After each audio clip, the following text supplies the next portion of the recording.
India data protection law needs refinement. तो आप सबको पता है मानसून सेशन है, तो ये इसमें कुछ डेटा प्रोटेक्शन लॉ को लेके हैं। इससे पहले भी इंडिया ने डेटा प्रोटेक्शन लॉ को लेके 2018 और 19 में 2 बार लेके आए थे, ये तीसरी बार है इनका। ठीक है, तो इसमें कुछ खामियां डिस्कस कर रहे हैं शशांक साहब, तो वो देखते हैं कि क्या कह रहे हैं। सो इसमें यह है कि India is know Europe. Europe में इससे पहले आपको पता है कि जो यूरोप के जो डेटा प्रोटेक्शन है, जो बिल लेके आया था, उसको अपन उस समय आपने देखा होगा कि उसको GDPR बोलते हैं, general data protection regulations came into force, और जिसकी बहुत तारीफ हुई थी 2018 में। इसकी बहुत ज़्यादा तारीफ हुई थी कि अरे ये बहुत अच्छा बनाए हैं ये लोग ने, इन्होंने अच्छा काम किया ये सब। सो ये चीज़ें हैं कि उन्होंने अच्छी ड्राफ्टिंग किया था। सो ये लिख रहे हैं कि इंडिया इज़ नो यूरोप। ठीक है, इंडिया यूरोप नहीं है, सही बात है भी नहीं। तो सच एज ड्राफ्टिंग इन कंसेप्टलाइजिंग ए डेटा प्रोटेक्शन, आप 140 करोड़ लोगों की आबादी के लोगों की आप डेटा प्रोटेक्शन की बातें कर रहे हैं, तो बहुत टफ काम है। तो आपको उस कॉम्प्रिहेंसिव डेटा प्राइवेसी लॉ बनाना पड़ेगा जैसे EU ने बनाया था, लेकिन वो इतना ईजी है नहीं, क्योंकि उनकी पॉपुलेशन और अपनी पॉपुलेशन में ज़मीन आसमान का फ़र्क है। यही समझाने की कोशिश कर रहे हैं राइटर। सो इसमें इशू क्या है, तो ये कह रहे कि जो लेट लास्ट ईयर था, government release the digital personal data protection bill 2022 for public concession. This is third रेसेंट। ठीक है, मुझे पता है, हम लोग को पता है कि ये 2018 में 19 में आया गया, और अभी 2023 में 2022 में उसको लाया गया, और 23 में उसको टेबल पे रखा जाएगा।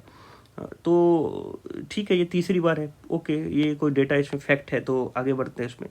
सो DPDP bill only protect personal data. Yes, ये केवल पर्सनल डेटा की बात कर रहा है। ठीक है, और वो पर्सनल डेटा क्या होता है? That is any type of data has a potential to directly indirectly identity and individuals. Like suppose that कि कोई मेरा जन्म तारीख पूछ लिया, मेरा मेल पूछ लिया, मेरा फीमेल पूछ लिया, या फिर कुछ मेरा कॉन्टैक्ट नंबर निकाल लिया, या फिर मेरा ब्लड का कोई मैंने कहीं पे टेस्ट कराया, आपने कहीं टेस्ट कराया, और आपकी जो डेटा है वो वहाँ से गायब हो गई, या उसने किसी ब्रोकर को बेच दिया, और उससे पता चल गया कि हम B नेगेटिव हैं या B पॉजिटिव हैं, जो भी व्हाट्सएवर आपका जो भी आपका ब्लड ग्रुप है, और उसके बेस पे आपको फिर वो लगातार मैसेजिंग आने लगी, अलग अलग कंपनी को बेचा, और वो मैसेज करने लगे कि आपका B+ है, आपको साथ ये लेना चाहिए, आपको ये मेडिकल इंश्योरेंस लेना चाहिए। तो एक टाइप का आपके डेटा की आइडेंटिटी की जो है, डेटा की जो चोरी है, थेफ्टनेस हुई, और सामने वाले ने उसको ब्रोकर को बेच दिया।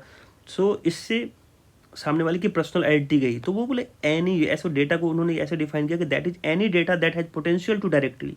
ऐसा है, तो डायरेक्टली तो तुम जो ले ही रहो, तुम इनडायरेक्टली भी वो कहीं से ब्रोकर के थ्रू या कहीं से आपको डेटा सेल का आपको कंसेप्ट पता ही होगा कि डेटा किस लेवल पे। डेटा एक टाइप का जो है आजकल में सबसे बड़ा एसेट हो गया है, तो जिसके पास डेटा है वो लगातार उसको बिजनेस बनाया जा रहा है। सो इनडायरेक्टली भी अगर आप इंडिविजुअल्स की कुछ लेते हैं, तो वो भी पर्सनल डेटा का वो पार्ट कहलाएगा। सो ये है, in modern data economy entities use various type of data including both personal and non-personal data to target, profile, predict and monitor use. Yes, non-personal data is typically anonymous data that does not relate to particular individuals. For example, aggregated data होता है। non-personal data क्या होता है? Personal data आप समझ गए। Non personal data क्या होता है कि मान लो कि आप अमेजन पे सुबह से शाम तक कुछ लिस्टेड कर रहे हो, वो नॉन पर्सनल डेटा है। ठीक है, अगर वो उतनी ही चीज़ की रिक्वायरमेंट, उतनी ही फॉर्म भरवाएगी जितनी उसकी ज़रूरत होगी, जितना उसको सेल करने के लिए ज़रूरत होगी। अब वो ऐसा तो करेगा नहीं कि आपको बोलेगा चलो नाम लिख दो, पापा का नाम लिख दो, नाम, फादर्स नेम, ठीक है, घर एड्रेस बता दो, ब्लड ग्रुप बता दो। ठीक है, ये सब पर्सनल डेटा हो गए, उसको क्या मतलब है उस चीज़ से? आप अब जो प्रोडक्ट बेचना चाह रहे हो उसकी बातें करो। ठीक है, उसके लिए रिक्वायरमेंट क्या लगेगा कि भाई कौन से एड्रेस पे भेजना है, क्या नाम है, बस उससे उसको आपके ब्लड ग्रुप से उससे क्या मतलब है। तो नॉन पर्सनल डेटा वो डेटा होता है जहाँ आप सर्च करते हो कुछ इस टाइप के लिए, और जितनी रिक्वायरमेंट है उस सेल के लिए, मिनिमम सेल के लिए जितनी रिक्वायरमेंट है उतनी डेटा।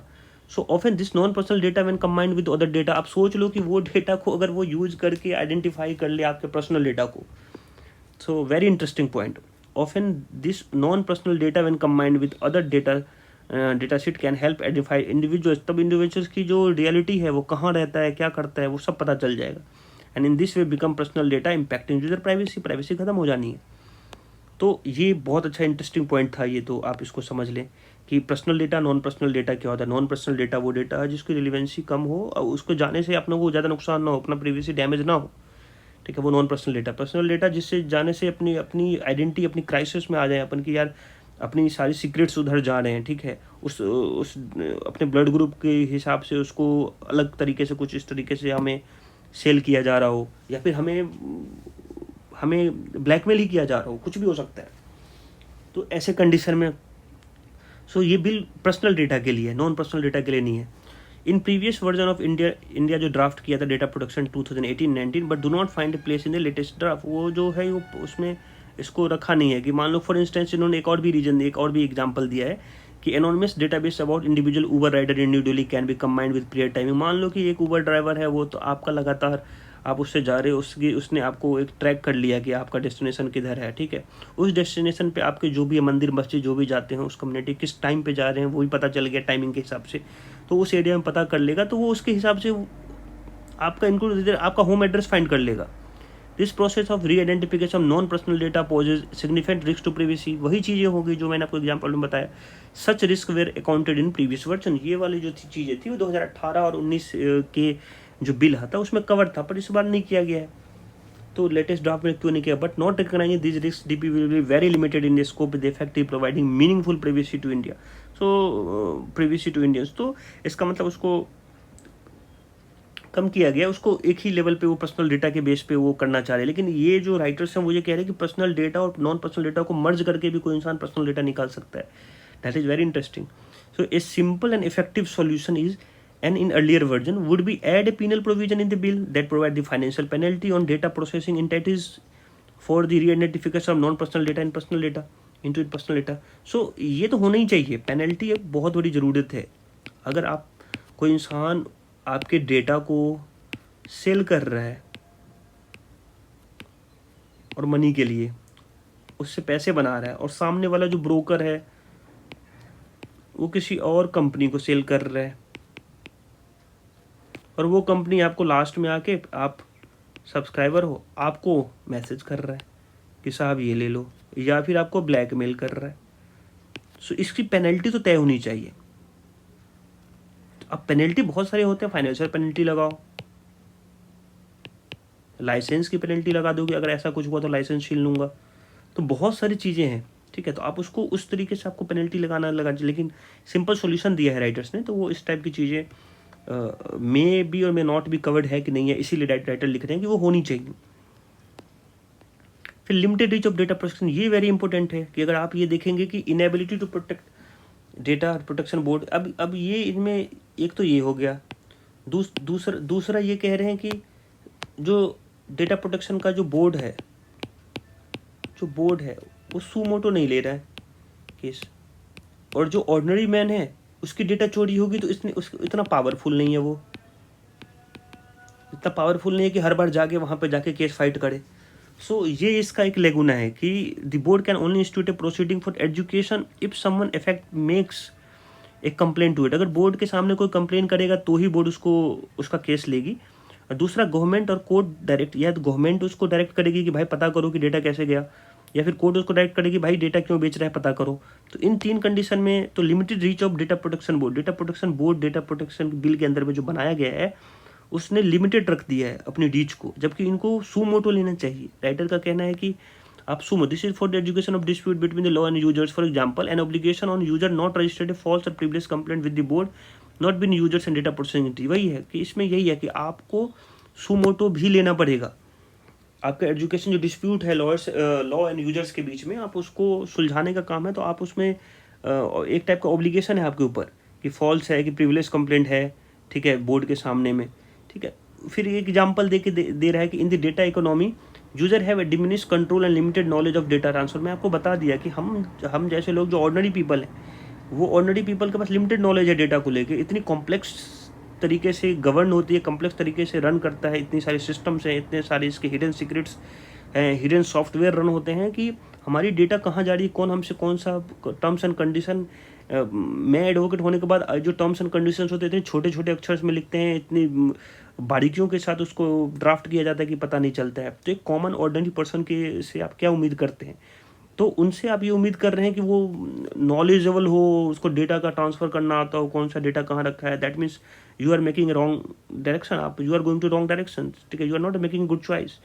सो इसका मतलब हो गया, due to the ever evolving and complex nature of data processing, user will always a step behind entity what makes use of their data. वो कहाँ जो कॉम्प्लेक्स तरीके से डिजाइन कर रहे हैं, वो एक नॉर्मल ऑर्डिनरी मैन से आप ये उम्मीद कर रहे हैं, ठीक है।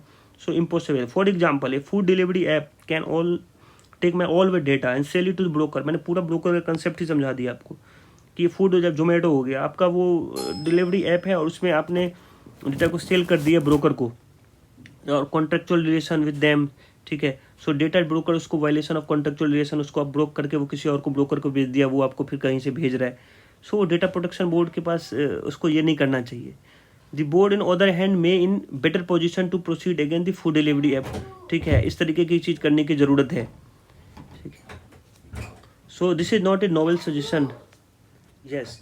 सो एक फॉर एग्जांपल एक फूड डिलीवरी ऐप है जोमेटो, ठीक है। वो आपसे फॉर्म भरवाता है, लोकेशन लेता है और वो कॉन्ट्रेक्चुअल रिलेशन के साथ है आपके साथ।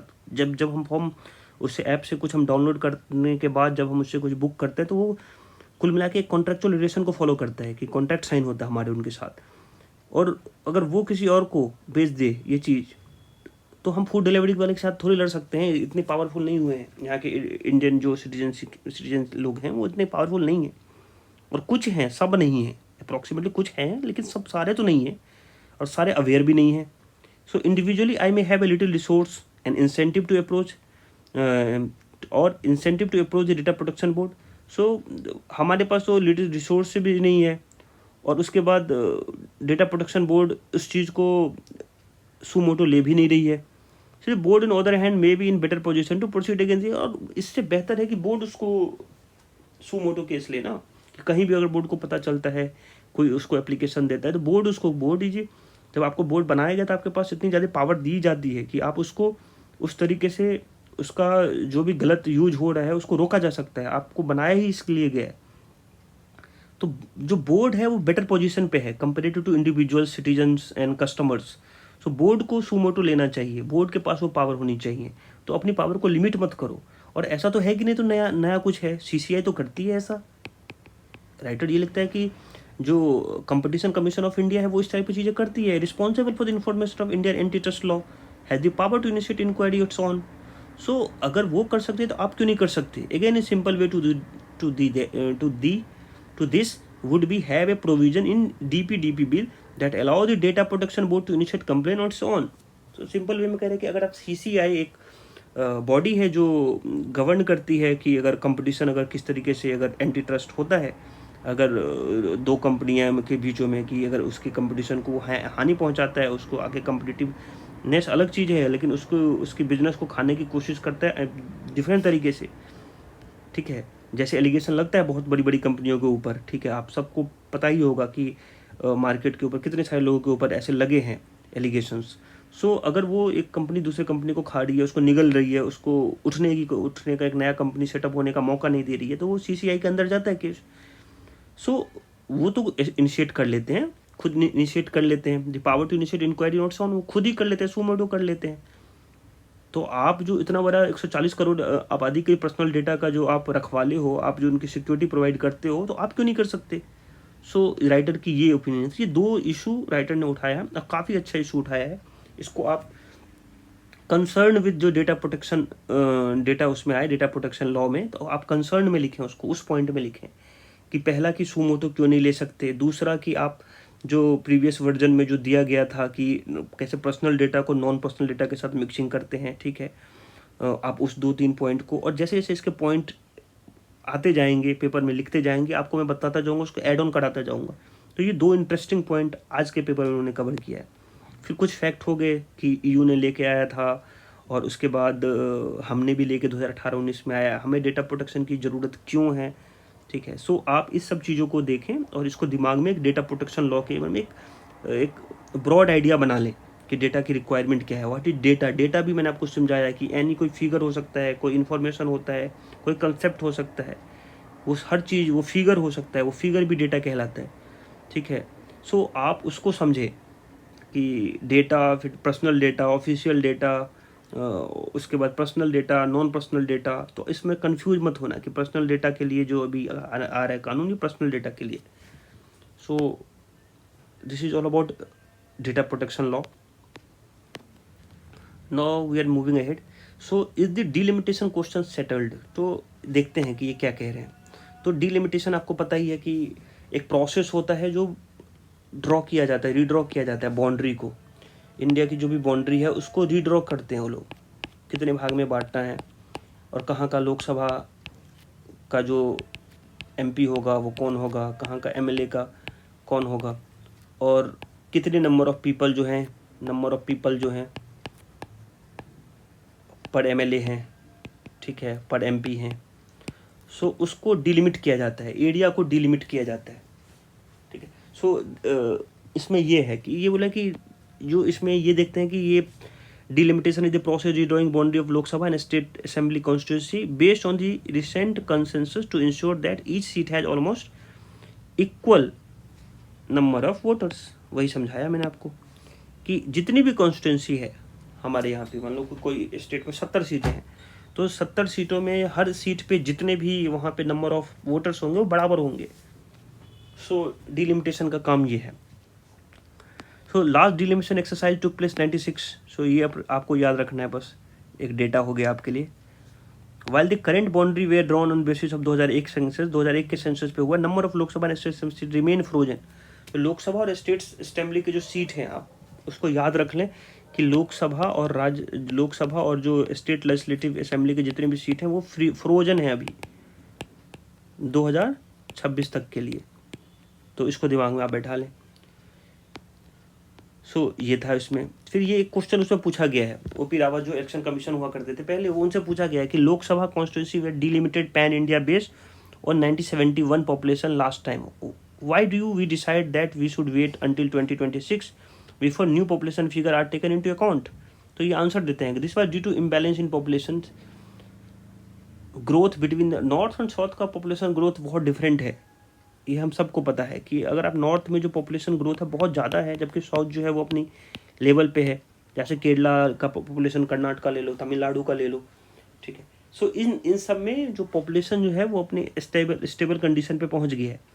पर नॉर्थ में जो है वो आप देख ही सकते हो कि उत्तर प्रदेश, बिहार, मध्य प्रदेश दिया हुआ है, इसका डेसिनियल ग्रोथ जो 10 साल में 12 से 15% है, whereas the southern state with decennial growth is rate change last 10 में 6 से 10% है। तो इनकी ग्रोथ बहुत ज़्यादा है, 20% से इनकी ग्रोथ हो रही है, पॉपुलेशन बढ़ रही है, बहुत तेज़ बढ़ रही है।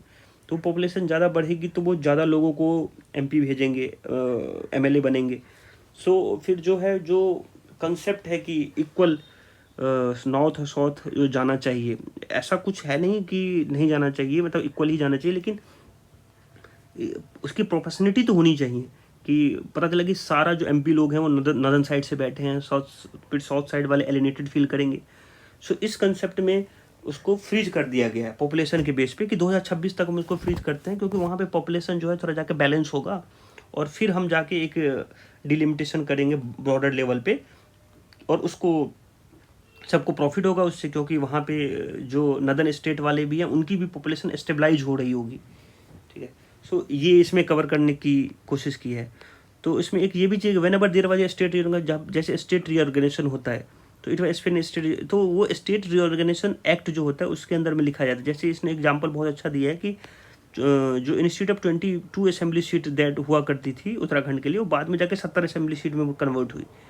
So I feel that whenever the next delimitation is taken up, Parliament will decide what the total number of Lok Sabha seat and different legislative assembly seat will be. ये तो पार्लियामेंट विल डिसाइड करेगी कि लोकसभा की seat कितनी होगी और राज्यसभा की seat कितनी होगी, सॉरी स्टेट लेजिस्लेटिव की सीट कितनी होगी। Distribution among the state will decided by the delimitation को, डिस्ट्रीब्यूशन अमंग द स्टेट जो होगा वो डिसाइड होगा delimitation commission which will be appointed under. तो डिलिमिटेशन कमीशन जो है डिलिमिटेशन एक्ट के अंदर में आया है, ठीक है। तो parliament give them direction for dividing a formula relocation of seat. तो पार्लियामेंट के पास वो पावर है कि वो डायरेक्शन देती है डिलिमिटेशन कमीशन को कि आप इस तरीके से उसको डिवाइड करें, और इस तरीके से ये काम होता है। सो अभी ऐसा भी बोला गया कि कुछ ऐसे स्टेट है जहाँ पे तो आप पॉपुलेशन जो होना चाहिए, जो पॉपुलेशन और जो एमएलए और एमपी का जो कैलकुलेशन है कि इतने पॉपुलेशन पे इतने एमएलए जाएंगे, इतने, वो जो कांस्टेंट है हर पूरे ऑल ओवर इंडिया में, हर कॉन्स्टिट्यूंसी में, कि आप एक कॉन्स्टिट्यूंसी का पॉपुलेशन अगर 1000 था तो दूसरे का भी 1000 होगा। ऐसा नहीं है कि ये 20,000 लोग को कैटर कर रहे हैं, वो 1000 लोग को कर रहे हैं, लेकिन ये कुछ ऐसे एक्सेप्शन हैं। फॉर एक्सेप्शन के लिए वो बात कर रही है। For instance Tripura and Manipur was gave 2 seat even though the population was not enough. उनकी पॉपुलेशन इतना है भी नहीं, तब भी उनको सीट मिला है। Lakshadweep has 1 seat for just 68,000 people, so ऐसा नहीं है कि, तो सच एक्सेप्शन अरेंजमेंट, जो एक्सेप्शंस हैं वो हर जगह काम करता है। आप अगर कोई भी कानून को आप यूनिफॉर्म बना दोगे, यूनिफॉर्मिटी लाओगे, तो आपकी जो वहाँ की जो रिचनेस है, डाइवर्सिटी है, वो खत्म हो जा रही है। So Lakshadweep has one seat for just 68,000 people. Such exception arrangement can always be made by parliament. Parliament के पास वो अथॉरिटी है कि हर वो कानून बनाए और उसमें लगे कि ये एरिया के या फिर ये भाई हमारे एलिनेटेड हो जाएंगे, तो वो एक्सेप्शन, वो उस एक्सेप्शन क्लॉज में डाल दें उसको। But we have universal suffrage, हमारे पास तो यूनिवर्सल सफरेज तो है ही, हर पर्सन के पास एक वोट, ठीक है, तो वो तो है ही, तो वो इसमें कुछ नया उन्होंने बताया नहीं। That principle can not be outright. So ये है, तो उसको नहीं हटाया जा सकता कि एक बंदे के पास एक वोट है तो वो तो होगा ही होगा। सो और इसमें क्या कह रहे हैं, थोड़ा और देख लेते हैं। सो इसमें ये भी है कि parliament can expect the no state will lose the seat. अगर वो ये कह रहे हैं कि अगर आपको इस टाइप का ये लग रहा है कि नॉर्थ और साउथ की वजह से आपका स्टेट में आपको दिक्कत होगी, तो पार्लियामेंट वो एश्योर करेगी no state will lose the number of seat that is currently. बोलते कि अगर ऐसा भी होगा कि नॉर्दर्न वाले की पॉपुलेशन बढ़ता जाएगा और उनके सीट बढ़ते जाएंगे। अगर आंकड़े उसने इस टाइप का दिया है कि वो इतना डिटेल हम डेटा में नहीं जा रहे थे, लेकिन मैं आपको बता दूं कि वो बता रहे कि अगर अभी के हिसाब से देखा जाए तो 32 सीटें जो हो जाएगी नदर्न स्टेट के लिए बढ़ जाएगी, और जो साउथ सदर्न स्टेट है उसके 24 सीट जो है वो कम हो जाएंगी, फ्यूअर्स और ये Morse. So that scenario cannot be significantly altered by parliament intervention, which might be able to deal with a specific case like isolated geographical area or hilly area or a special category of community. Is that right? तो बोल रहे हैं कि अगर ऐसे कोई condition होगा जो नदर्न साइड के एमपी और एमएलए और जो है जो भी है डिलिमिटेशन की बात कर रहे हैं, मोस्टली अभी पार्लियामेंट बोल रहे हैं तो एमपी की बात कर रहा हूँ, तो अगर उनकी पॉपुलेशन अगर बढ़ जाएगी तो उनके रिप्रेजेंटेटिव बढ़ जाएंगे, तो वो कह रहे हैं कि वो तो बहुत बढ़ जाएंगे। और इवन साउथ सदर्न का जो पॉपुलेशन है वो इतना स्टेबलाइज हो गया कि उनके जो रिप्रेजेंटेशन होंगे वो 24 से कम हो जाएंगे। तो बोलते हैं अगर ऐसा कुछ होता है तो पार्लियामेंट कैन एश्योर करे कि नो स्टेट विल बी, कम से कम अभी जितना है उससे तो कम नहीं होगा, the number of seat that is currently has. So जितनी अभी हैं उससे कम नहीं होने देंगे। एक एक्सेप्शन और लिख लो ना, क्या दिक्कत है। कानून तो ऐसे लिखा जाता है कि एक ब्रॉडर जनरल जो लोग हैं उनको कैटर किया जाए और उसके बाद जो बचे हुए लोग हैं उनको एक्सेप्शन में यूज किया जाए। सो ये है। Earlier finance commission decision were based on 1971 census, but in the most recent exercise finance commission भी जो एक उसमें फाइनेंस प्रोवाइड करता है उसमें एक उसका वेटेज पॉपुलेशन होता है, तो वो पॉपुलेशन 1971 का यूज कर रहा था, तो 1971 के पॉपुलेशन से यूज कर रहा था, पर अब वो 2011 में कुछ दिन पहले मूव किया है। तो एक फाइनेंस कमीशन का एक पॉइंट था, तो ये भी आप, तो फाइनेंस कमीशन जब भी पढ़ेंगे आर्टिकल 200 अंदर, फाइनेंस कमीशन आर्टिकल 280 के अंदर होता है। तो जब भी वो किसी स्टेट को या सेंटर को जो भी एलोटेड फंड होता है वो देता है, और फाइनेंस कमीशन रिकमेंड करता है कि आपको इतना फंड देना है स्टेट का, जैसे पिछले बार फिर 41 था, पहले 42 था, फिर 41 हो गया परसेंटेज जो है, जो टैक्स कलेक्ट करते हैं सेंट्रल गवर्नमेंट वो देना पड़ता है स्टेट को। सो उसमें एक पैरामीटर ये भी रहता है, एक उसका जो की पॉइंट है कि फाइनेंस कमीशन ये भी चेक करता है कि आपका पॉपुलेशन क्या है, पॉपुलेशन की ग्रोथ में आपका और उसको स्टेबलाइज करने में क्या योगदान है आपका, how state is working to stabilize the population of particular state. So in that scenario वो स्टेट को इंसेंटिवाइज करती है और डिग्रेड करती है। तो अगर फाइनेंस कमीशन 1971 को पहले बेस मानती थी, अभी जो है वो 2011 को बेस मान रही है। तो आप ये भी फाइनेंस कमीशन का भी एक एंगल है, तो वो भी इसने डिस्कस किया है। Even if the number of seat increase overall the ratio between parliament representation of northern state and southern state might widen. So parliament must evolve certain normative proportionality based on population from which deviation can always be consider. Deviation तो रहेंगे ही रहेंगे, अगर आप कुछ भी करोगे deviation तो जाएंगे नहीं। When it comes to representation, it is not the count but it characteristic of representation which is more important. ये बोलते हैं नंबर पे मत जाओ, कैरेक्टरिस्टिक पे जाओ। सो दिस इज, उसके बाद देखते हैं रिप्रेजेंटेशन इज नॉट मियरली पर capital representation, it involves A greater accommodation of diverse characteristics. तो कैरेक्टरिस्टिक देखें यही है, given India's diversity and unusual concentration of certain groups in the population, this important is take note population। तो वही है, उसमें यही कहना चाह रहे हैं, कुछ ऐसा नहीं है कि आप नंबर को मत देखो, उनका ये कैरेक्टरिस्टिक देखो कि कौन उसमें है। Actually going to this head count, ये इसमें कुछ ऐसा दिए नहीं ना, वेदर इट इज साउथ और नॉर्थ वोटर आर मेच्योर। आप अब फिर इसमें एक पॉइंट ये राइटर ये कह रहा है कि आप कहीं भी हो साउथ और नॉर्थ, आप वोटर को मेच्योर समझो, उसको समझो कि वोटर्स आजकल के काफ़ी जो है पढ़े लिखे हैं और वो तो इवन जो नहीं भी पढ़े हैं उनको पता है कि एक साथ में वोट करना है तो किसको वोट करना है किसको नहीं। अगर इवन साइमल्टेनियस इलेक्शन भी कर लेंगे ना तो उनको पता है कि सेंटर में किसको चूज करना है और स्टेट में किसको चूज करना है। So this is all about, ये लिख रहे हैं कि फिर उसमें एक चीज़ और भी अच्छा लिखा है, ये देख लेते हैं। जैसे एक बोले कि माइग्रेशन का क्या इम्पैक्ट पड़ेगा, तो माइग्रेशन का डेफिनेटली इम्पैक्ट पड़ेगा आपके इसके ऊपर। तो डिलिमिटेशन के ऊपर अगर चेंज होगी तो माइग्रेशन का इम्पैक्ट कि ईस्ट से लोग साउथ मूव कर रहे हैं। ईस्ट से मान लो जैसे हो गया उड़ीसा हो गया, तो उड़ीसा साउथ तमिलनाडु साइड में जाते हैं काम करने के लिए ये लोग। From the north to west, जैसे नॉर्थ के पीपल हैं वो महाराष्ट्र इस साइड में आते हैं, कुछ लोग दिल्ली आते हैं। तो migration from the east are replacing to workforce in southern state, ठीक है। सो ईस्ट से जाते हैं वो लोग उधर। In political terms migrant agency is going to play very significant role in outcome. Already we see the candidate issue raising issue and concern of migrant in Kerala के election में ऐसा देखने को मिला था। तो this is all about delimitation, ठीक है। डिलिमिटेशन के ऊपर और भी कुछ हो, अगर कुछ भी और भी कवर करना होगा तो वो मेरे नोट्स में आपको और मिल जाएगा। लेकिन पेपर का जो निचोड़ है वो मैं आपको समझाया हूँ। पेपर से आपको ये समझ रहे हैं। नोट्स आपको तपस IAS के टेलीग्राम चैनल पे आप जाएं, आप उसको अपडेट कर दूंगा मैं शाम तक। बने इसके अच्छे नोट्स मिल जाएंगे आपको, आप उसको पढ़ो, ये समझ लो, क्रंच समझ लो, बस खत्म। आपको ज़्यादा इधर उधर भागने की ज़रूरत ही नहीं है। एक कर्च ब्रिज है जो मेनलैंड ऑफ रशिया को, मेनलैंड जो रशिया है उसको क्रीमिया से जोड़ता है। क्रीमिया आपको पता है 2014 की अटैक के बाद रशिया ने उसको अपने अंदर कर लिया था।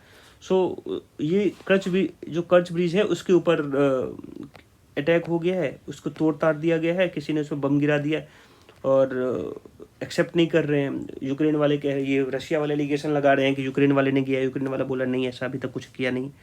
सो ये है, तो आप इसको देख ले इसको मैप में, ठीक है। इससे अलावा कुछ इसमें है नहीं। ये मैं एक लाइन में केवल आपको समझा रहा हूँ कि केवल ये है कि कर्च ब्रिज जो है, अगर पूछे तो मैप देखें आप, ठीक है। कर्च स्टेट ये है, ब्लैक सी के पास है, तो आप ये देखें, इसको मैप में देखें कैसे ये रसिया को क्रीमिया से जोड़ रहा है, उसको देखें।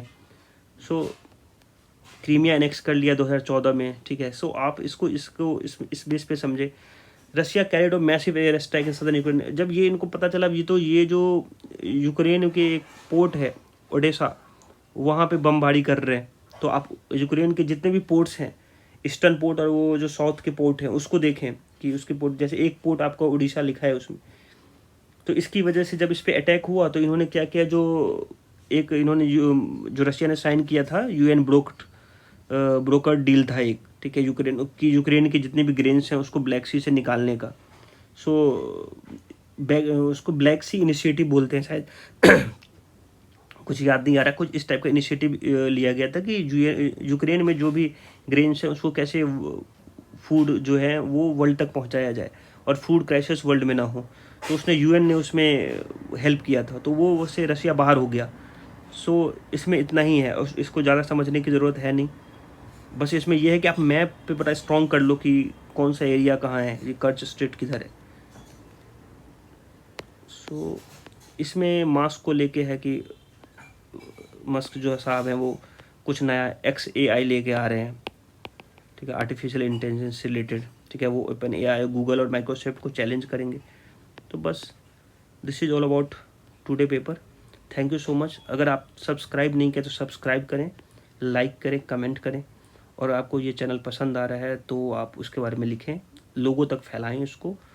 और जो नोट्स हैं उसके लिए आप तपस IAS को उसके साइट पे जाके टेलीग्राम के, और वहाँ से आप डाउनलोड करें। Thank you so much, have a nice day.